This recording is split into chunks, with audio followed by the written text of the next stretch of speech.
All right. Welcome to another edition of Sabbath Lounge. This is Matt. And Jake here. We are coming to you today with Nailed to the Cross. It's a new episode that we want to bring to you, but we do, before we get into Nailed to the Cross, Jake, how do they find us? You use the Google machine, you push in the Sabbath Lounge, and it will find us. Or your DuckDuckGo, or any other such search bar. We're on the YouTube. We got the TikToks going on. Anywhere you can find podcasts, just search Sabbath Lounge. And we appreciate somebody did give us a shofar. Ooh, in a comment. Nice. And we really appreciate that. I think they couldn't find a shofar, but they found a horn. Okay, that works. And that's close enough. Yep. I think I have shofar because I downloaded a Jewish emoji thing, and so maybe you haven't done that, but you can do that. There you go. Send us some shofars. Yes. But we appreciate especially sharing it with anybody on cross platforms. If you want to share it on Gab, we have a faithful follower who shares us on Gab on a regular basis, and we appreciate her. Yes. So also go to the website, sabbathlounge.com. Find all historical documents and stuff. Yep. So now we'll get into Colossians 2. Right. So this is part of the apologetics series, right? Yes. So it'll be on the playlist and YouTube with Torah apologetics. Right. So and this is going to be a several part series. So in this one, right, we're just going to go through some introductory information. So it's going to be like part 3 parts, but with the introduction, it has 4 parts. Yes, that's confusing. Right. Yes. But so intro, 1, 2, 3. Yep. We'll figure it out.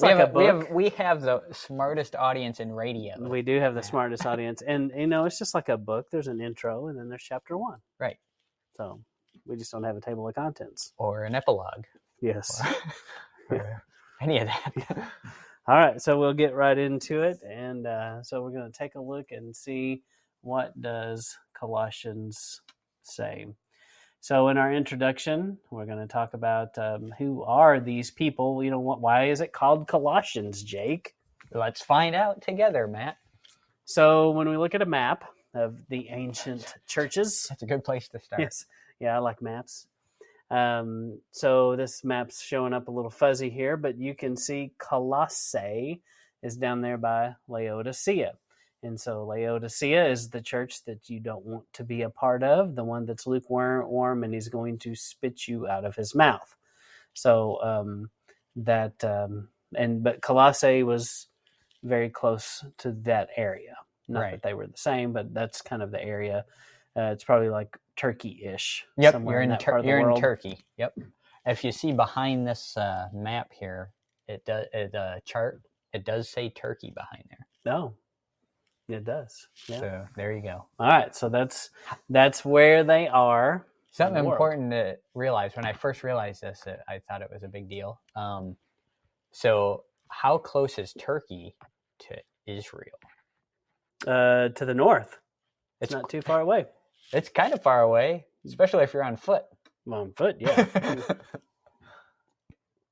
But we'll get into that later. But in our modern world with airplanes and cars, it's not too bad. Right. Definitely closer than Texas is. Yeah.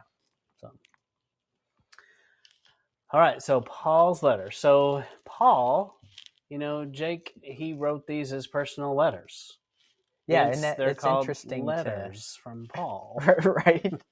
Yeah, it's kind of interesting to think about that he's just sitting there writing some letters to his fellowship friends that needed some help. And so he wrote these to very specific people, very specific location, very specific moment in time. And he nowhere claims to be rewriting the Bible, but many people put that on him unfairly. Right. So, Jake, do you think it is possible that Paul would look at the way we've taken his words and have trouble with what we've done with it? I think so. I think he definitely would.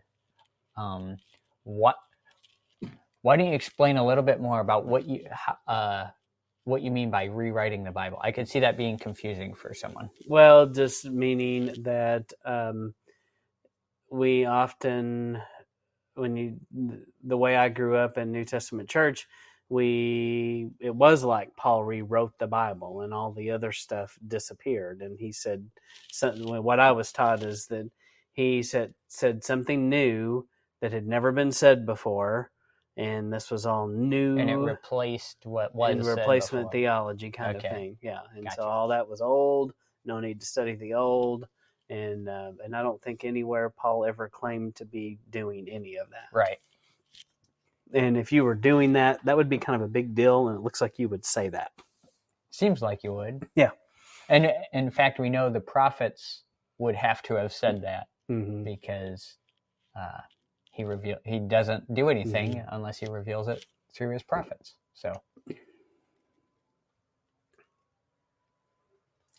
So Colossae, as you saw in the little map there, was possibly the smallest of the 3 cities in the valley. So there's a valley there. So this was a letter most likely sent to the assembly there because of the personal connections of Paul to Epaphras, Philemon, and Onesimus. So some people will call this Philemon. Some people say Philemon. I'm a Philemon guy myself. Philemon, yeah. And because Onesimus was returning to Philemon in Colossae with Tychicus, if you look in Colossians 4, 7 through 9, and Philemon 10, you'll see him talking about that. Are there 10? That can't be right. Philemon 1:10, it probably is, right? I think there's only probably so. There's Yeah. only one chapter in Philemon. Yes. It's So definitely not 10. Both Philemon, who was a church leader and host, and Onesimus were members of the church in Colossae. So, and you read about that in Philemon and Colossians. So one of the problems that they had was the adoption of Hellenistic philosophy. And they observed these rituals and laws that had to do with food and drink, festivals, new moons, and Sabbaths, worships of angels, false visions, asceticisms, mysticism, and many other man-made religious practices. Right. So that may be interesting to you to know. Yeah, it's. I think it's important to realize that they had taken these things that the Jews were doing and twisted them into different practices based on those things that they had seen other cultures doing. Yeah. Well, and this had been going on for a long time. It's not like they just did this, that some of this was connected to, maybe possibly thousands of years of practices. And they were trying to rob the things that Yahuwah made. And they're like, oh, yeah, good. Okay, let's do that day. And still to this day, there are people in Wiccan who have a Sabbath. And their Sabbath is on the Sabbath, I believe, but they are wicked, very wicked in, what they're practicing. Right. But yeah, and if you look at our discussion with Mr. Wilbur, right? Yeah. Who wrote the book, Remember the Sabbath, yeah. right? If you look at our talk with him, then you'll hear some things about, why certain people, it was important to keep the Sabbath day as what the Sabbath was. A bunch of different cultural, religious groups had their reason for wanting to keep the days the same. They had their own Sabbaths, basically.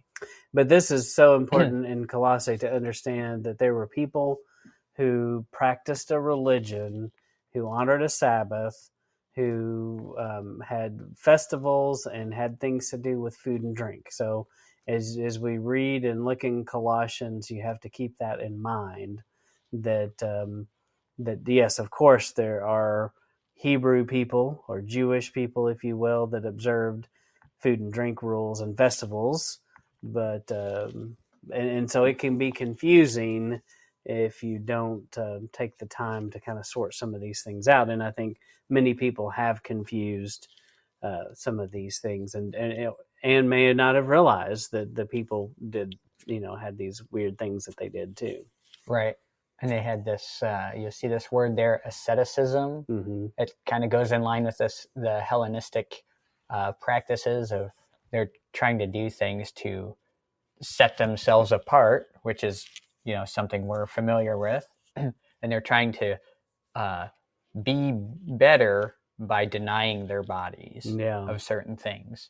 Yeah. Which in that case, which sometimes is good, but they had taken it to a place where they're denying their body things that there's nothing wrong with doing. Mm-hmm. So, and we cited a source there at the bottom that you could go research a little bit more there if you want to do that. Moving on with the background. So we know that there was a large Jewish population because of the proconsul in Laodicea from 62 BC. There is a record of the temple tax, and that shows that there was a significant tax base of Jews out of Colossae. So, just historical evidence supporting that fact. And then you've got this Hellenistic faith. This was the way of life in all of Rome. This is what they did. And so there's a source there for that as well. But if you just look up and Google Hellenic faith, you will find lots of information. Yep. Be careful. So, yes, you may get more than you bargained for. So, but definitely you're dealing with a part of this culture that in Colossae was very pagan, and there were some Jews there. And so you put all this together and you get Colossians. Right. The other part of this is the Judaizers, if you will. And so they were people who were clinging to maybe more of man-made Pharisaical traditions. Yeah, so you have these two systems coming together. You have the Hellenistic stuff, and you have the man-made laws of the Pharisees, and it makes for some confusing situations for new believers to come into. Can you off the top of your head think of a man-made law that the Pharisees tried to enforce that was absolutely not in the Torah or in the collection of the Scripture? There's they would try to tell people they were not righteous if they didn't fast, or they would say on certain days, or if you I think it's easiest to pick the ones that Yeshua would pick, and one of them being the washing of pots and hands before you eat, that kind of thing. And it wasn't just washing. There was a way you were supposed to wash it. Right. Like so many times. And, you had to let the water run down, or, almost like a doctor, there was like a way that you had to do it, or you weren't doing it right. Right. And they would judge you by that. And so you've got these pagan people who have their own issues, and then you have the very conservative. And I don't know that conservative is right, but they compared to the pagan, I guess these would be very conservative beliefs, and there's a lot of clashing that happens in these two groups. And these Judaizers who grew up in the faith are trying to force all these new converts who are just fresh off of, having weird parties, right. And bringing them in, and they just were putting they all kinds of they extra. Needed a letter from Paul to kind of straighten things out. They were a little stirred up.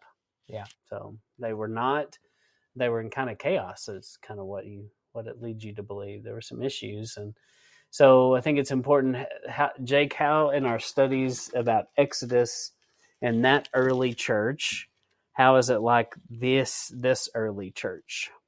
So they had become embroiled in the culture they're living in, and the culture they're living in is antithetical to Yahweh's paths. So when the Hebrews come out of Egypt, they have to learn those ways all over again. Remember, they had known them before. Yah's people knew them before, and then he had to instruct them again. And it's the same kind of deal here, except they're not leaving the area. They're, going to go forced from there. And it's more of leaving Babylon metaphorically. right. So, but yeah, there's a lot of parallels between these two, and it's important to see that, and important to realize that the church in the Exodus was church, just like church, and maybe a better way to say is a holy set apart people or an assembly of people. But the concept is the same. Right. Church that we see in Acts and the writings of Paul was not new. Right. So that is coming to the end of our introduction of Nailed to the Cross. Right. So that's just our heads up on what Colossians, the city, right, of Colossae was like at the time. And so we can have that background when we go into the detail of what the actual book of Colossians is talking about. Yeah, so just remember there's two main people groups. You've got pagan people, and you've got a what you would call Jewish population, but they were more closely to maybe what we see the Pharisees doing, and they were still holding to some of those things, and even if that may be unfair to them, but they may have just been also just enforcing Torah things like circumcision on people, but they just didn't kind of have it right. They were making it mandatory for salvation, and not accepting people because they weren't where they were, right, in their lifetime of study. Right. And so instead of letting people come to it as Yah leads them, they were trying to compel people right at the beginning, going, you got to do this or you can't come here. And there were lots of things that they needed to work on, and the long game is eventually they can get to working on some of these things, but first they had to start with some basic stuff and get that right before it's just like in our interview with David Wilbur about if somebody is in the terrible sin and they come to saving knowledge of Yeshua, well, step one is to get out of that lifestyle or whatever crazy thing you're doing. That's where you got to start. Yeah. And that's what the pagans, that's where they are. Exactly. So we just encourage you to keep on listening, and we'll go into more details. So stay tuned for part 2 on Nailed to the Cross, a look at Colossians. Which is actually part 1. Yes, it is actually part 1. This is the introduction. Right. So part 1 is coming up. All right. Well, thank you for listening to Shabbat Lounge. This is Matt. And Jake. Signing off.